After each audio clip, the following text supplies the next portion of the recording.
Sarah Lenka, vous avez choisi la belle exposition Patrick Zachman, Voyage de mémoire, qui s'est tenue au début de l'année au Musée d'art et d'histoire du judaïsme à Paris. Pourquoi ce coup de cœur? Pour plusieurs raisons, parce que je suis tombée dessus complètement par hasard. Je me suis laissée guider dans la rue et en fait, je me suis trouvée face à une exposition qui faisait vraiment miroir avec l'histoire de ma famille. D'accord.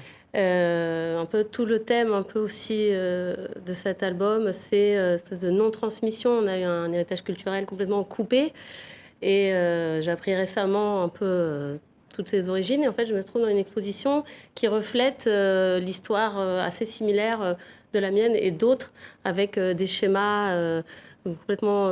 il y avait vraiment un grand miroir en dehors de son talent et je trouvais ça m'a fascinée. Près de 300 œuvres du photographe de l'agence Magnum qui a parcouru le monde des années 70 à 2015, Rwanda, Afrique du Sud, France, le quartier du Sentier à Paris également. Voilà pour votre coup de cœur. Tar Benjeloun, le livre La poule et son cumin de Zineb Mekouar aux éditions Lattès.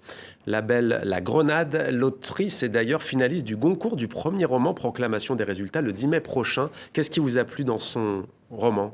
D'abord, le titre est magnifique. C'est un dicton marocain qui veut dire c'est comme le beurre et la fermière, etc. Ouais. Mais en fait, c'est une métaphore de la lutte des classes au Maroc, parce qu'il s'agit du destin de deux personnes, de deux filles nées la même année, la fille du patron et la fille de la domestique. Ils vont avoir deux destins différents. Et c'est une façon de dire le Maroc d'aujourd'hui, avec ses inégalités, ses injustices, et puis sa dignité, la recherche de dignité. C'est un très joli roman. C'est le premier roman. Nous, à l'Académie Goncourt, on l'a bien aimé. Bon, on verra ce que... On verra. Et d'ailleurs, nous le recevons la semaine prochaine, Zineb Mekouar, pour La poule et son cumin. Elle sera ici, à votre place.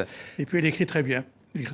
Voilà qui est dit. Et c'est le la coup de cœur de littérature Tar maghrébine, Benjeloun. en ce moment, elle est entre les mains des femmes.